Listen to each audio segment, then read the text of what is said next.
Hey guys, हम करने वाले हैं क्लास 9 के हिंदी और टर्म 1 एग्जाम के लिए चैप्टर वाइज। जो टर्म 1 एग्जाम में पूछा जाएगा चैप्टर वाइज ऑब्जेक्टिव क्वेश्चन को करते हैं। अगर मॉडल सेट का सॉल्यूशन चाहिए तो डिस्क्रिप्शन में जाइए, वहाँ पर मॉडल का टोटल यानी दोनों टर्म का आपको जो है सॉल्यूशन दिया गया है, तो आप उन्हें देखेंगे।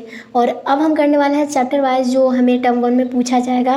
पहला चैप्टर है आपका दो बेलों की कथा, जो प्रेमचंद द्वारा लिखी गई एक कहानी है। ठीक है, इस क्वेश्चन में से जो हमारे एग्जाम की दृष्टि से जो इंपॉर्टेंट क्वेश्चन है टर्म 1 में, उसको जो पूछा जाएगा पहले हम इनको देख लेते हैं। ओके गाइस, तो यहाँ पर देखिए पहला क्वेश्चन है दो बेलों की कथा, यानी पाठ के लेखक का नाम क्या है। यानी दो बेलों की कथा जो है इसके पाठ के लेखक का नाम क्या है, जाकिर हुसैन, हजारी प्रसाद द्विवेदी या प्रेमचंद या महादेवी वर्मा। तो आंसर हो जाएगा यहाँ पर प्रेमचंद, इनके द्वारा लिखा गया है। ठीक है, नेक्स्ट क्वेश्चन है 2 नंबर। इसमें बोला है कि दो बेलों की कथा में दोनों बेलों का नाम क्या था, सोना चांदी, हीरा मोती, जय विजय या नीलम पुखराज। तो आंसर हो जाएगा हीरा और मोती, क्योंकि आपने ऑलरेडी ये चीज़ पढ़ चुके हैं कहानी को। ठीक है, नेक्स्ट हीरा और मोती के स्वामी का नाम क्या था, यानी कौन थे इनके मालिक, झूरी, मूरी, हरि या गया। तो आंसर हो जाएगा जूरी। ठीक है, ये इनके स्वामी थे दोनों के। तो फर्स्ट नंबर आंसर हमारा सही होगा।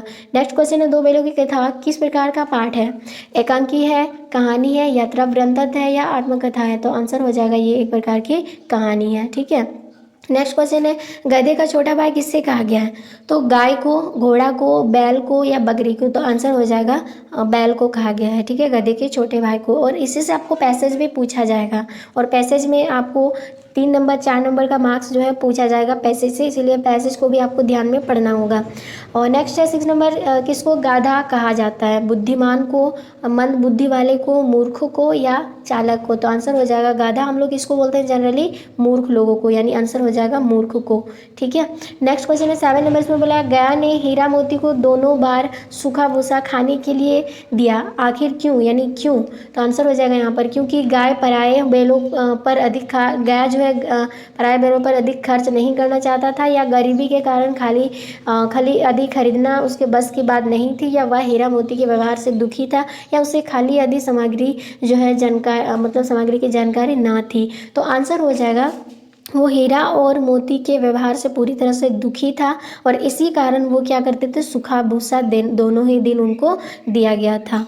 ठीक है, नेक्स्ट क्वेश्चन है दड़ियाल व्यक्ति कौन था। तो आपको कहानी याद होगा, जब उनको कांजी हाउस में डाला गया था तब उनको ना तो खाना और ना पीने के लिए पानी दिया जाता था। तब वो पूरी तरह से क्या हो गए थे, पिचक गए थे, यानी एक तरह से इतने पतली हो गए थे कि उनकी हड्डियां भी दिखने लगी थी। उस टाइम जब लोग कोई उनको ले जाने नहीं आ जाता था, तो ग्राम सभा जो बुलाया गया था, और इसमें एक व्यक्ति आया था जो दड़ियाल व्यक्ति थे, मतलब वो आया था और वो क्या करने, बैलों को खरीदने आया था। यानी कि आंसर हो जाएगा जो दड़ियाल व्यक्ति कौन था, तो बैलों को खरीदने वाला व्यक्ति था। ठीक है, नेक्स्ट क्वेश्चन है यहाँ पर क्या बोला, प्रेमचंद ने जानवरों में से सबसे ज़्यादा बुद्धिहीन किसे कहा गया है, बैलों को, सांड को, गाधा को या गाय को। तो आंसर हो जाएगा इनके अनुसार गाधा जो है सबसे ज़्यादा बुद्धिहीन है। क्यों, क्योंकि उनको कुछ भी काम करवाओ, कुछ भी सड़े गले खिलाओ, वो चुपचाप, ना उनके चेहरे पर दुखी का निशान दिखता है ना खुशी का, मतलब वो हमेशा जैसा है वैसा ही रहेगा। इसीलिए इनके अनुसार सबसे बुद्धिहीन जानवर जो वो गाधा को माना गया है। ठीक है, नेक्स्ट क्वेश्चन है दोनों बैलों के प्रति किसका प्रेम उमड़ पड़ा था, उन दोनों के बैलों के प्रति, गया का, गया की पत्नी का, गया के भाई का या छोटी बच्ची का। तो आंसर हो जाएगा यहाँ पर छोटी बच्ची का। क्यों, क्योंकि जब छोटी बच्ची को रात को रोटियां दी जाती थी खाने के लिए, तो वो खुद ना खा करके दोनों रोटियां बैलों को खिलाया करती थी। उनको लगता था कि मेरा जो कंडीशन है दोनों बैलों का कंडीशन के साथ सेम है, इसीलिए वो दोनों को मतलब अपना हिस्सा रोटी खिलाया करती थी। तो इसी वजह से दोनों बैलों के प्रति छोटी बच्ची का प्रेम जो है उमड़ पड़ा था। ठीक है, नेक्स्ट है 11 नंबर, दोनों बैलों अपने नए स्थान यानी गाय के घर पर किस समय पहुंचा, यानी किस समय पहुंचा। निकले तो वो लोग सुबह थे, लेकिन कब पहुंचे, दोपहर में, सुबह में, संध्या में या रात में। तो आंसर हो जाएगा संध्या में, क्योंकि दोनों बैल जाना नहीं चाहते थे अपना नया स्थान। ठीक है, इसीलिए निकले तो सुबह थे लेकिन शाम को ही पहुंच गए गया जी के घर। ठीक है, और नेक्स्ट क्वेश्चन है दोनों बैल की एक बार किस जानवर से भिड़त हुई थी, यानी दोनों बैल किससे भिड़त हुए थे दोनों को, गाय से, भैंस से, घोड़ा से या सांड से। तो आंसर हो जाएगा सांड से। ठीक है, दोनों बैल जो है सांड से मतलब लड़ाई हुआ था। नेक्स्ट क्वेश्चन है यहाँ पर क्या बोला है कि लेकिन औरत पर सींग चलाना मना है। यह कथन किसका है? यानी दोनों बैलों में से किसने कहा था कि लेकिन औरत जाति पर सींग चलाना मना है, ये हमारे कानून से बाहर है। ठीक है, तो किसने कहा था? झूरी ने, मोती ने, हीरा ने या गया ने? तो आंसर हो जाएगा मोती ने कहा था, क्योंकि गया थोड़ा चालाक था, तो वो हमेशा गलत ही सोचते थे और मोती उनको मना करते रहे। तो ये बात मोती की कही हुई है। ठीक है, नेक्स्ट क्वेश्चन है पहली बार गया के घर से भागकर दोनों बैल कहाँ गए थे? मटर के खेत में, झूरी के घर, नहर के किनारे या कांजी हाउस में? तो आंसर हो जाएगा जब पहली बार उसको ले गया उसके बाद फिर दोनों भागे तो कहाँ आए थे? झूरी के घर, यानी अपने पुराने स्थान पर, अपने मालिक के यहाँ। ठीक है, नेक्स्ट क्वेश्चन है दूसरे के खेतों में उद्यम मचाने वाले पशुओं को पकड़कर कहाँ पर बांध दिया जाता है? तो आंसर हो जाएगा कांजी हाउस में। ठीक है, कांजी हाउस में बांध दिया जाता है। और नेक्स्ट क्वेश्चन है दोनों बैलों के बीच कैसा संबंध था? झगड़ालू, मधुर प्रेम, भाईचारा या इनमें से कोई नहीं? तो आंसर हो जाएगा दोनों में मधुर प्रेम था, यानी दोनों चाहते थे कि मेरे भाई को कोई तकलीफ ना पहुंचे, ये हर एक दूसरे से वो अपना सोचते थे। क्वेश्चन इसमें बोला आपने मालिक के यहाँ बैल रात को कहाँ पर बांधे जाते थे? नान पर, घर पर, चरनी पर या बाड़े पर? तो आंसर हो जाएगा अपने मालिक के यहाँ चरनी पर बांध दिया जाता था बैल को। ठीक है, रात के समय। और नेक्स्ट क्वेश्चन है 18 नंबर में बोला दोनों बैल अपने मुख भाषा में सलाह की एक दूसरे को कनखियाँ से देख और लेट गए। यह पंक्ति किस पाठ से लिया गया है? ठीक है, ये किस पाठ से लिया गया है? तो आंसर हो जाएगा दो बैलों की कथा से, इसी से लिया गया है। ठीक है, नेक्स्ट क्वेश्चन है 19 नंबर, इसमें बोला कि नहीं हमारे जाति का यह धर्म नहीं है। यह पंक्ति किस पाठ से लिया गया है? तो ये भी यहाँ पर जैसे दिया लासा की और सामने सपनों की याद या दो बैलों की कथा या इनमें से कोई नहीं? तो ये आंसर हो जाएगा दो बैलों की कथा से लिया गया पाठ से है। ठीक है, नेक्स्ट क्वेश्चन है इसीलिए कि हम इतने सीधे हैं, यह किन पंक्ति से लिया गया है? ये बैलों द्वारा कही हुई बात है, तो ये कहाँ से लिया गया है? दो बैलों की कथा से ही लिया गया है। तो गाइस हमने फर्स्ट चैप्टर का जो ऑब्जेक्टिव क्वेश्चन है मोस्ट इंपॉर्टेंट, इसको हमने कर लिया। और अगर मॉडल सेट जरूरी है तो इसका सॉल्यूशन डिस्क्रिप्शन में है। उसके बाद हम इसका नेक्स्ट चैप्टर करते हैं जो टर्म 1 की दृष्टि से काफ़ी इंपॉर्टेंट है। क्या है हमारा? वो है सेकंड चैप्टर लहासा की ओर, और ये किसने लिखा है? राहुल संकृत्यायन द्वारा लिखा गया ये एक तरह से पाठ है। ठीक है, तो यहाँ पर बोले लहासा की ओर पाठ के लेखक का नाम क्या है? श्यामाचरण दुबे, जाकिर हुसैन, राहुल संकृत्यायन या हजारी प्रसाद द्विवेदी? तो आंसर हो जाएगा 2-3 नंबर राहुल संकृत्यायन। ठीक है, और नेक्स्ट क्वेश्चन है यहाँ पर 2 नंबर। ठीक है, इसमें क्या बोला है? लासा की ओर पाठ के लेखक क्या कहकर भीख मांगते थे? वैसे तो भिखारी नहीं थे, लेकिन डाकुओं के डर से वो भीख का वेश मतलब भिखारी का वेश लेकर चले गए थे। और वो क्या मांगते थे? बाबा 1 पैसा दे दो, या 1-2 रुपये दे दो, या 1 पैसा कुची कुची, या कुची कुची 1 पैसा दे दो। तो उन्होंने क्या कहकर भीख मांगते थे? कुची कुची 1 पैसा दे दो। कुची कुची का मतलब होता है दया दया। ठीक है, 1 पैसा दे दो, 1 पैसा हमें दे दो। लहासा की ओर किस किस प्रकार का पाठ है? लहासा की ओर यात्रा वृत्तांत या निबंध या कहानी या स्मारण मतलब कि संस्मरण? तो आंसर हो जाएगा यात्रा वृत्तांत के पाठ है। ठीक है, नेक्स्ट क्वेश्चन है राहुल का मूल नाम क्या था? तो यहाँ पर दिया धनपत राय, केदार पांडे या शिवहरि या प्रभात राय? तो आंसर हो जाएगा केदार पांडे। ठीक है, इनका असली नाम था। नेक्स्ट है लंगोर जाने के लिए करीब कितने हज़ार फीट की चढ़ाई चढ़नी पड़ती है? कितनी हज़ार फीट? ठीक है, यहाँ पर दिया 17 से 20, 17 से 90, 17 से 18 या 17 से 15। तो मैं बता दूँ यहाँ पर 17 से 18 फीट जो है आपको ऊपर चढ़ना पड़ेगा लंगोर जाने के लिए। ठीक है, करीब समझ गए होंगे यहाँ पर। और नेक्स्ट क्वेश्चन है 6 नंबर, यहाँ पर बोला है राहुल संकृत्यायन ने किसका शास्त्र रचा? धूम कड़ी का या यात्रा का या पागलपन का या इनमें से कोई नहीं? तो आंसर हो जाएगा किस तरह का शास्त्र रचा? धूम कड़ी का, यानी घूम कड़ी का। ठीक है, घूम कड़ी का यानी घुमक्कड़ का। ठीक है, और नेक्स्ट है लेखक राहुल संकृत्यायन का सहयात्री कौन था? सुमति या यहाँ पर हो जाएगा, यहाँ पर दिया सुमित या सुमति या सुशील या विमल? तो आंसर हो जाएगा यहाँ पर सुमति अपने सहयोगी था। ठीक है, और नेक्स्ट क्वेश्चन है तिब्बत में सबसे खतरे की जगह को क्या कहा जाता है? डाँड़े, पहाड़े, सांड या गाड़े? तो आंसर हो जाएगा डाँड़े, जहाँ पर डाकुओं की डेरा होती थी। नेक्स्ट क्वेश्चन इसमें बोला लासा की ओर पाठ में नमसे कौन था? भिखमंगा, बौद्ध भिक्षु या तिब्बती या अहंकारी व्यक्ति? तो आंसर हो जाएगा लासा की ओर में पाठ जो नमसे थे वो कौन थे? बौद्ध भिक्षु थे। ठीक है, नेक्स्ट क्वेश्चन है नेक्स्ट है राहुल संकृत्यायन ने तिब्बत की यात्रा के किस वेश में की थी, यानी तिब्बत की यात्रा जो है लेखक के वेश में, भिक्षमांगे के साधु वेश में, या जमींदार के वेश में, या अफसर के वेश में। तो आंसर हो जाएगा भीख मांगे के साधु वेश में किए थे। ठीक है, नेक्स्ट क्वेश्चन है, इसमें बोला है शेखर विहार की खेती के भिक्षु का क्या नाम था, सुमति, नमसे, समति या विमल। तो आंसर हो जाएगा नमसे। ठीक है, नेक्स्ट क्वेश्चन है, सुमति किस जाति का था, मंगोल, हिंदू, सिख या आर्य। तो आंसर हो जाएगा सुमति जो है वो मंगोल जाति के थे। ठीक है, नेक्स्ट क्वेश्चन है 30 नंबर में बोला तिब्बत की जमीन किस में बटी हुई है, मजदूरों में, किसानों में, जागीरदारों में या जमींदारों में। तो आंसर हो जाएगा तिब्बत की जमीन जो है वो जागीरदारों में बटी हुई है। ठीक है, नेक्स्ट क्वेश्चन है कुची कुची का क्या अर्थ होता है, भागो भागो, दया दया, बचाओ बचाओ या डाकू डाकू।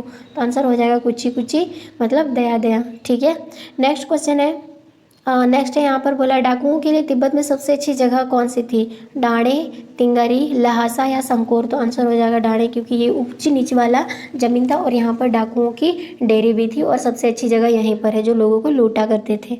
नेक्स्ट है मंदिर में कितनी पोथियाँ रखी हुई थी, 109, 108, 103 या 102। तो मैं बता दूँ यहाँ पर 103 पोथियाँ जो है रखी हुई थी मंदिर के अंदर। ठीक है, नेक्स्ट क्वेश्चन है लेखक को सुमति ने चोर डकैत से बचाने का कौन सा रास्ता सुझाया, भीख मांगने का या लड़ाई लड़ने का या भाग जाने का या हथियार रखने का। तो आंसर हो जाएगा यहाँ पर भीख मांगने का, क्योंकि डाकू जो है भीख मंगा को कभी भी लूटते नहीं है।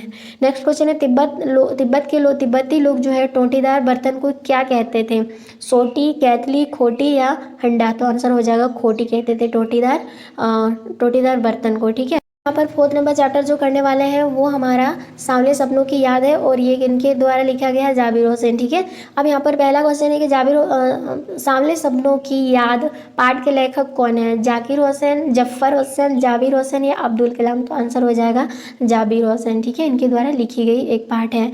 ठीक है, और यहाँ पर बोला सांवले सपनों की याद किस प्रकार का पाठ है, यात्रा वृंतत या डायरी शैली में संस्मरण या कहानी या निबंध। तो मैं बता दूँ ये डायरी शैली में संस्मरण का पाठ है, क्योंकि ये जो है ये पक्षी प्रेमी के यानी पक्षी विज्ञानी के बारे में लिखा गया एक कहानी है। ठीक है, नेक्स्ट क्वेश्चन है वर्ड वाचर किसे कहा गया, यानी bird watcher Lawrence, Salim Ali, Jabir Hussain या फ्रोडा। तो आंसर हो जाएगा सलीम अली। इनको प्रिय मतलब पक्षियों से इतने ज़्यादा लगाव थे, उनको लगता था मैं बात कर सकती हूँ पक्षियों के साथ। ठीक है, और इसी को कहा गया। यानी सलीम अली कौन विज्ञानी थे, पशु, पक्षी, मनुष्य या इनमें से सभी। तो सलीम अली जो है ये केवल और केवल पक्षी विज्ञानी माने गए। नेक्स्ट क्वेश्चन है जटिल प्राणी इनमें से किसे कहा गया है, मनुष्य को, पशु को, पक्षी को या इनमें से सभी। तो किसको कहा गया है, पक्षी को। और ये बातें किसके माध्यम से पता चली है, ये सलीम अली जो मतलब पक्षी विज्ञानी थे इनके माध्यम से हमें पता चली है। नेक्स्ट क्वेश्चन है गाइस जिसमें बोला है कि जटिल प्राणियों के लिए कौन हमेशा एक पहेली बने रह गए हैं, सबीर अली, साजिद अली, सलीम अली या जबीर अली। तो आंसर हो जाएगा सलीम अली। ठीक है, एक पहेली बनकर रह गए हैं पक्षियों के लिए। नेक्स्ट क्वेश्चन है सलीम अली ने अपनी आत्मकथा का क्या नाम रखा था, फॉल ऑफ ए बर्ड या फॉल ऑफ अ बर्ड वासर या फॉल ऑफ ए स्पैरो या इनमें से कोई नहीं। तो मैं बता दूं यहाँ पर फॉल ऑफ अ स्पैरो ये अपनी आत्मकथा का नाम लिखा। ठीक है, सलीम अली द्वारा। नेक्स्ट क्वेश्चन है यहाँ पर 8 नंबर, इसमें बोला कि सांवले सपनों की याद पाठ में किनका वर्णन हुआ है, या इस क्वेश्चन को ऐसे घुमा के भी पूछा जा सकता है, सांवले सपनों की याद पाठ का नायक यानी कि हीरो कौन थे, सलीम अली का या सबीर अली का, सागिर अली का या साजिद अली का। तो आंसर हो जाएगा सलीम अली, जिनको पक्षी विज्ञानी भी कहा गया। नेक्स्ट क्वेश्चन है सलीम अली प्रकृति की दुनिया में एक टप्पू बनने के बजाय अथाह सागर बनकर उभरे थे। यह पंक्ति किस पाठ से लिया गया है, एक कुत्ता और एक मैना या सांवले सपनों की याद, मेरे बचपन के दिन या उपभोक्तावादी की संस्कृति। तो आंसर हो जाएगा ये सांवले सपनों की यादों से लिया गया है ये पाठ। ठीक है, नेक्स्ट क्वेश्चन है सलीम अली के एयर गन से कौन सी चिड़िया जो है घायल होकर गिरी थी। तो आंसर हो जाएगा गौरैया। जब वो अपना एयर गन था उस टाइम जब चिड़िया को गिराए थे तो उनमें से पहले कौन थे, गौरैया, और इसी चिड़िया ने उनकी ज़िंदगी को पूरी तरह से बदल के रख दिया। ठीक है, किस पक्षी ने सलीम अली की जीवन की दिशा को बदल दिया था, कबूतर, गौरैया, मैना या कोयल। तो आंसर हो जाएगा गौरैया। ठीक है, इन्होंने अपने एयर गन से गिराया था। और नेक्स्ट है सलीम अली की पत्नी का क्या नाम था, तस्लीमा, तहमीना या नज़ीरा बेगम या फ्रेडा लॉरेंस। तो आंसर हो जाएगा तहमीना, इनकी बीवी यानी वाइफ की नाम था, ठीक है। नेक्स्ट है सलीम अली की मृत्यु किस बीमारी से हुई थी? टीबी, अल्सर, कैंसर या अतिसर। तो मैं बता दूं इनकी मृत्यु जो है, इनका सबसे बड़ा कारण था कैंसर, जिस वजह से उनकी मृत्यु हो गई। नेक्स्ट है D.H. लॉरेंस की पत्नी का क्या नाम था? कैरी, हिलोरी, फ्रेडा या सविधा। तो आंसर हो जाएगा फ्रेडा, ठीक है, इनकी पत्नी का नाम था। नेक्स्ट क्वेश्चन है वो लॉरेंस की तरह नौरसिंह जिंदगी का प्रतिरूप बन गए थे। यह पंक्ति किस पाठ से लिया गया है? लहसा की ओर, सौले सपनों की याद, दो बेलों की कथा या इनमें से कोई नहीं। तो आंसर हो जाएगा सौले सपनों की याद से लिया गया है। नेक्स्ट क्वेश्चन है इसमें बोला सलीम अली केरल के किस वैली को रेगिस्तान हवा से बचाना चाहते थे? वर्ड, साइलेंट, डार्क या हॉली। तो मैं बता दूं यहाँ पर साइलेंट वैली को बचाना चाहते थे। नेक्स्ट क्वेश्चन है 17 में इसमें बोला सलीम अली किस प्रधानमंत्री से मिले थे? चंद्रशेखर, चौधरी चरण सिंह, इंदिरा कुमार गुजराल या इंदिरा गांधी। तो आंसर हो जाएगा चौधरी चरण सिंह से मिलना चाहते थे, 2 नंबर आंसर। नेक्स्ट क्वेश्चन है 18 में इसमें बोला है कि फ्रेडा के अनुसार उनके पति के बारे में उससे अधिक कौन जानता था? तोता, कोयल, मैना या गौरैया। तो आंसर हो जाएगा गौरैया, ठीक है। नेक्स्ट क्वेश्चन है गाइस 9 नंबर इसमें बोला कबीर की साखियाँ, और यहाँ पर कबीर द्वारा लिखी गई है। और मैं बता दूँ यहाँ पर साखियाँ के लेखक कौन है? कबीर, मीराबाई, सूरदास या तुलसीदास। तो आंसर हो जाएगा कबीर, ठीक है। नेक्स्ट क्वेश्चन है कबीर किस ब्राह्मण के उपासक थे? निर्गुण, सगुण, साकार या वैष्णव। तो आंसर हो जाएगा निर्गुण, ठीक है। नेक्स्ट क्वेश्चन है 3 नंबर इसमें बोला कबीर की रचनाओं का प्रमाणिक ग्रंथ कौन माना जाता है? बीजक, सबद, रेमिनी यानी रमेनी या साखी। तो आंसर हो जाएगा बीजक माना जाता है, ओके। नेक्स्ट क्वेश्चन है कबीर के अनुसार किसके द्वारा मुक्ति मिलती है? मन के द्वारा, धन के द्वारा, तन के द्वारा या तीर्थ स्थल के द्वारा। तो मन के द्वारा इनके मुताबिक जो है मुक्ति मिलती है, ठीक है। और नेक्स्ट क्वेश्चन है मन सरोवर सुभर जल हंस केली कराही में हंस प्रतीक। तो इसमें बोला है मोती का है, पक्षी का है या भक्त हृदय का है या जल का है। तो आंसर हो जाएगा ये जो यहाँ पर एक पद दिया है इसका अर्थ है भक्त हृदय का, ठीक है। और नेक्स्ट क्वेश्चन है कबीर विरोधी थे, किसके विरोधी थे? पखंड के, कार्य मतलब कर्म कांड के या भेदभाव के या इनमें से सभी। तो मतलब कि कबीर जो है इन सभी के विरोधी थे, यानी इनमें से सभी होगा। नेक्स्ट क्वेश्चन है कबीर के अनुसार मानसरोवर क्या है? भक्त है, मन या मानस है, ईश्वर है या संसारिक भोग है। तो आंसर हो जाएगा मन या मानस, ठीक है। और नेक्स्ट क्वेश्चन है कबीरा का क्या अर्थ होता है? मूर्ख, ज्ञानी, कबीर या काबा। तो आंसर हो जाएगा कबीरा का अर्थ होता है ज्ञानी, ठीक है। और नेक्स्ट क्वेश्चन है आपका मानसरोवर में कौन विहार कर रहा है? मछलियाँ, हंस, मगरमच्छ या मनुष्य। तो आंसर हो जाएगा यहाँ पर हंस विहार कर रहे हैं, 2 नंबर, ठीक है। नेक्स्ट क्वेश्चन है यहाँ पर क्या बोला सोई संत सुजन में सुजन का क्या अर्थ होता है? मतलबी, स्वार्थी, चतुर या बुद्धिहीन। तो आंसर हो जाएगा चतुर, ठीक है। और नेक्स्ट क्वेश्चन है काबा किसका तीर्थ स्थल है? हिंदुओं का, सिखों का, क्रिश्चियन का या मुसलमानों को। तो मैं बता दूं यहाँ पर काबा जो है ये मुस्लिमों का तीर्थ स्थल है, ठीक है। और आगे क्वेश्चन है अज्ञानी संसार को किसका प्रतीक माना गया? कुत्तों का, बिल्ली का, गधों का या घोड़ों का। तो आंसर हो जाएगा कुत्ते के समान माना गया है। और नेक्स्ट क्वेश्चन है कबीर की साखियाँ में किसका महत्व बताया गया है? घृणा का, प्रेम का, ईर्ष्या का, अपकर्म का। तो आंसर हो जाएगा प्रेम का बताया गया है, ठीक है। और नेक्स्ट क्वेश्चन है भूतकालीन मतलब भक्तिकालीन कवि है कौन है? चपला देवी, प्रेमचंद, महादेवी वर्मा या कबीर। तो आंसर हो जाएगा कबीर, ओके। और नेक्स्ट क्वेश्चन है कबीर का जन्म कहाँ हुआ था, कब हुआ था? तो आंसर हो जाएगा सन 1818 ईस्वी में या सन 1718 ईस्वी में या सन 1498 ईस्वी में या सन 1398 ईस्वी में। तो मान के चलते हैं यहाँ पर कबीर दास का जो जन्म है वो सन 1398 ईस्वी को हुआ था। गाइस एग्जाम की दृष्टि से जितने भी क्वेश्चंस हैं हमने टर्म 1 की दृष्टि से हिंदी में हमने चैप्टर वाइज ऑब्जेक्टिव करे हैं और इससे बाहर आपका कुछ भी नहीं आएगा। अगर आप मॉडल के साथ साथ इस क्वेश्चंस को करते हैं तो मैं आपको 100% जो देती हूँ 40 में 40 आप इस क्वेश्चन मतलब हिंदी से आप लेकर आएंगे अगर इस क्वेश्चन को भी करते चल रहे हो तो।